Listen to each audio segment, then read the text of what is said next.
News headquarter. अस्सलामुअलैकुम। बोल news headquarters के साथ मैं हूं अफशीन कुरैशी। मैं हूं राफे मिर्जा। मैं हूं आपके साथ रमशा साजिद। हेडलाइंस साथ में जानिए। टॉप स्टोरीज में आज आप जान सकेंगे इमरान खान की पेशी, आमदनी 98, खर्चा रुपया। अक़वाम आलम मैदान में और फिर बिजली झटका लगने को तैयार।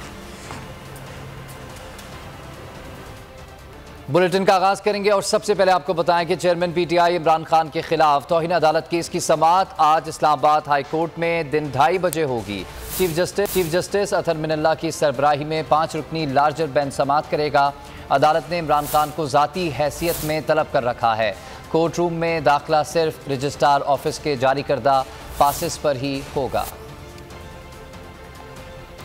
चेयरमैन पीटीआई इमरान खान के खिलाफ तौहीन अदालत केस की समाअत आज इस्लामाबाद हाई कोर्ट में होगी। समाअत दिन 2:30 बजे होगी। चीफ जस्टिस अतर मिनल्ला की सरबराही में 5 रुकनी लार्जर बेंच इस अहम केस की समाअत करेगा। अदालत ने इमरान खान को ज़ाती हैसियत में तलब कर रखा है। कोर्ट रूम में दाखिला सिर्फ रजिस्ट्रार ऑफिस के जारी करदा पासेस पर ही होगा। आपको बता रहे हैं इस्लामाबाद हाई कोर्ट में चेयरमैन पीटीआई के खिलाफ तौहीन अदालत की जो समाअत है वो आज दिन 2:30 बजे होगी। चीफ जस्टिस अतर मिनल्ला की सरबराही में 5 रुकनी लार्जर बेंच इस केस की समाअत करेगा। अदालत ने इमरान खान को ज़ाती हैसियत में तलब कर रखा है। चेयरमैन पीटीआई इमरान खान तौहीन अदालत केस की समाअत आज लार्जर बेंच करेगा। अदालत ने इमरान खान को ज़ाती हैसियत में तलब कर रखा है। इमरान खान ने वकील के जरिए जवाब जमा करवा दिया है। रजिस्ट्रार इस्लामाबाद हाई कोर्ट ने समाअत के लिए ज़ाब्ता अखलाक का सर्कुलर जारी किया, जिसके मुताबिक कोर्ट रूम नंबर 1 में दाखिला महदूद होगा। इमरान खान की लीगल टीम के 15 वकला, हाई कोर्ट और डिस्ट्रिक्ट बार के 5 वकला, अटॉर्नी जनरल ऑफिस और एडवोकेट जनरल ऑफिस से 15 लॉ अफसरान और 15 कोर्ट रिपोर्टर को कोर्ट रूम में दाखिले की इजाज़त होगी, जिन्हें पासेस जारी किए गए हैं। कोर्ट डेकोरम को बरकरार रखने के लिए इस्लामाबाद इंतजामिया और पुलिस सिक्योरिटी इंतजामात करेगी। पाकिस्तान के आईन और कानून की बालादस्ती का सबक। इमरान खान ने तौहीन अदालत केस में अपने अल्फाज वापस लेने की पेशकश कर दी। शोकॉज नोटिस वाले वापस लेने की इस्तदा की गई है। इमरान खान ने तौहीन अदालत केस में इस्लामाबाद हाई कोर्ट में जवाब जमा करा दिया है। मेरे अल्फाज नामुनासिब हैं तो वापस लेने को तैयार हूँ। इमरान खान ने खातून जज से मुतालिक अपने बयान पर जवाब जमा करा दिया। एडवोकेट हामिद खान की जानिब से जमा कराए गए जवाब में लिखा गया कि इमरान खान जजेस के एहसासात को मजरू करने पर यकीन नहीं रखते। अदालत इमरान खान की तकरीर का सियाको सबाक के साथ जायजा ले। इमरान खान ने पूरी जिंदगी कानून और आइन की पाबंदी की है और आज़ाद अदलिया पर यकीन रखते हैं। इस्तदा की गई कि इमरान खान के खिलाफ तौहीन अदालत का शोकॉज नोटिस वापस लिया जाए। चेयरमैन पीटीआई ने तौहीन अदालत की कार्रवाई काबिल समाअत होने पर भी सवाल उठा दिया और कहा कि रजिस्ट्रार और मातहत अदलिया के जज के रेफरेंस के बगैर तौहीन अदालत की कार्रवाई का इख्तियार नहीं रखता। लिखा कि बदकिस्मती से बाज़ सहाफ़ियों और सियासतदानों की जानिब से सिनफी बहस को उजागर किया गया। मीडिया में मामला इस तरह रिपोर्ट किया गया जैसे इमरान खान कानून अपने हाथ में लेने का इरादा रखते हैं। जिस अखबार की क्लिपिंग पर तौहीन अदालत की कार्रवाई शुरू हुई वो इमरान खान के नाकिद है। साबिक गवर्नर सिंध इमरान इस्माइल कहते हैं कि इमरान खान ने कोई तौहीन अदालत नहीं की। इमरान खान ने जो कुछ कहा वो सच था। उन पर तमाम मुकदमात सियासी हैं। बोल के प्रोग्राम मेरी जंग में बातचीत करते हुए कहा कि राना सनाउल्लाह और ख्वाजा आसिफ ने जो कुछ कहा सबके सामने है। इमरान खान ने पहले जो कुछ कहा वो भी सबके सामने रखेंगे।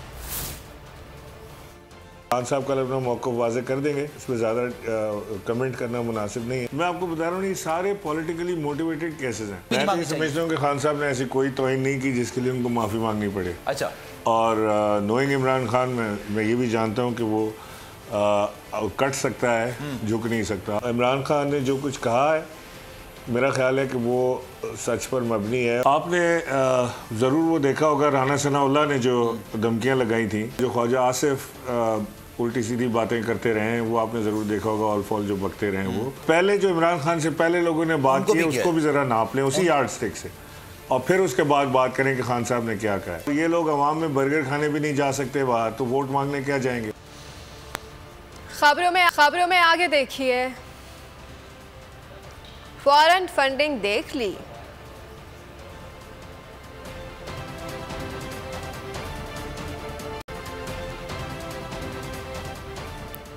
पीटीआई फंडिंग से मुतालिक हुकूमत का प्रोपेगेंडा, इमरान खान का लाइटर मूड में जवाब। बोले हुकूमत ने सैलाब मुतासरीन के लिए हमारी फॉरेन फंडिंग देख ली होगी। हमने मुतासरीन के लिए सिर्फ 2 घंटे में 5.5 अरब रुपए जमा कर लिए। मईशत से मुतालिक सेमिनार से खिताब करते हुए इमरान खान ने कहा कि तहरीक इंसाफ की हुकूमत में अपोजिशन और कोरोना दोनों मईशत पर हमलावर रहे। कभी फजलुर रहमान तो कभी बिलावल भुट्टो कांपे टांगने वाली रैली लेकर आ जाते थे। नून लीग ने कोरोना पर भी सियासत की। आहिस्ता आहिस्ता जब हमारी पार्टी उठने लगी तो सबसे पहले सपोर्ट ओवरसीज पाकिस्तानीज ने की और उधर से फिर हमने पैसा इकट्ठा किया, जिसका ये इलेक्शन कमीशन के अंदर इतना बड़ा ड्रामा चला हुआ कि मैं अभी तक हैरान हूँ। इन्होंने रात तो फॉरेन फंडिंग देख ही ली होगी जो 5-5.5 अरब रुपया आ गया 3 घंटे के अंदर। नवाज शरीफ जो भाग गए थे नवाज शरीफ के साथ अदालत में एफिडेविट दे के, और वो जब कोविड आया तो उधर भी एक अपॉर्चुनिटी नजर आई कि अगर इमरान खान लॉकडाउन लगाता है तो वैसे इकॉनमी बैठ जाएगी, लॉकडाउन नहीं निकालता तो हॉस्पिटल भर जाएंगे। तो वो विन विन सिचुएशन था। वो भागा भागा वापस आया, मुंह पे वो लगा के कंप्यूटर के सामने बैठ गया कि मैं स्पेशलिस्ट हूं, मैं आके ठीक करूंगा मुल्क को। पहले दिन से जो ऑपोजिशन थी वो पहले दिन से गवर्नमेंट गिराने के ऊपर तुली हुई थी कि मैं एहतसाब करूंगा। उनके ऊपर करप्शन के केसेस थे। वो सारा कोशिश ये कर रहे थे मुझे ब्लैकमेल करने की कि मैं किसी तरह उनको एनआरओ दे दूं। और वो पहले दिन से ना उन्होंने तकरीर करने दी मुझे पहले दिन असेंबली में, और फिर हर रोज वो कि जी आज इकॉनमी गई तो कल गई, और आज गवर्नमेंट गई और परसों गई। और फिर वो फजलुर रहमान अपना धरना ले आता था। बिलावल साहब ने कांपे टांगने वाला टूर कर दिया गवर्नमेंट गिराने के लिए कि सारा वक्त पॉलिटिकल अनसर्टेनिटी क्रिएट की गई ब्लैकमेल करने की। आप इन्वेस्टमेंट एक मुल्क में जिसकी वजह से वेल्थ क्रिएशन होती है वो आ ही नहीं सकती जब तक पॉलिटिकल अनसर्टेनिटी हो। और वो पॉलिटिकल अनसर्टेनिटी क्रिएट की गई हमारे अगेंस्ट कि हमने कभी भी अपने मुल्क में सोचा ही नहीं वेल्थ क्रिएशन का एक्सपोर्ट्स बढ़ा के। तो हमने आते साथ ही फिर जब कोशिश की एक्सपोर्ट्स के ऊपर और बड़ा जोर लगाया एक्सपोर्ट्स के ऊपर, और ये 2 पार्टीज ये इन्होंने जो किया 4 महीने के अंदर, इससे वाजे हो जाना चाहिए कि इनके जहन में कभी भी इंसानियत इनके जहन में नहीं आई। ये 2 पार्टीज जब आई इनकी दौलत ऊपर चली गई, मुल्क के कर्जे भी बढ़ गए और मुल्क के अंदर कभी कोई लॉन्ग टर्म प्लानिंग नहीं हुई।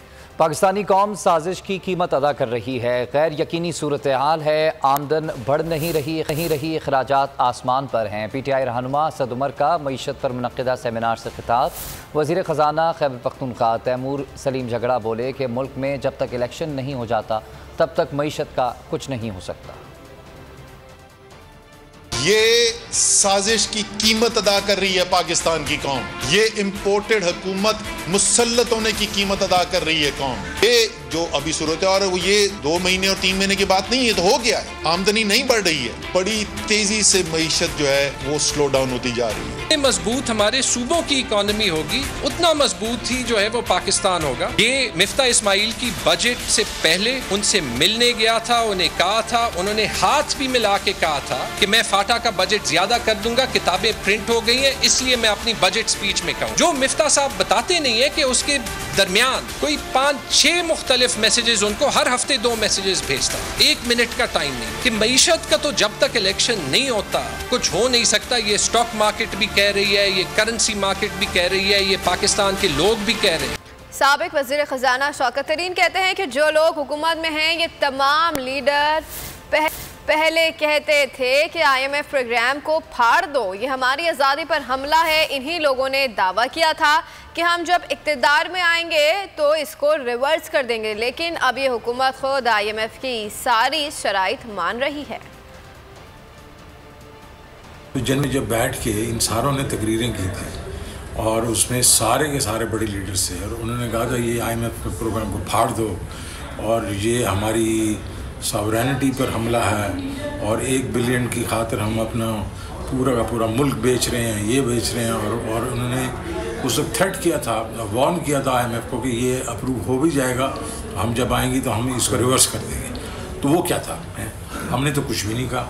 और असल बात यह है कि हम ये अभी भी कह रहे हैं इनको कि जिस तरह इमरान खान ने जाके कोविड के लिए जब हमारा IMF प्रोग्राम था तो जाके फिस्कल स्पेस ली थी और वो फिस्कल स्पेस 700-800 अरब रुपए की थी और प्लस एडिशनल पैसे भी लिए थे उनसे।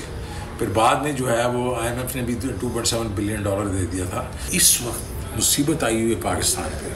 पाकिस्तान इस वक्त इसका ये नहीं अफोर्ड कर सकता कि 750 अरब रुपया जो है पाकिस्तान का अपना, वो तो एक साइड पे रख दें हम, और फिर जो जाके लोगों से भीख मांगे और मुल्कों से भीख मांगे। एक बार फिर नंबर 1। सब्सक्राइब करें और बेल दबाएं ताकि कोई खबर रह न जाए।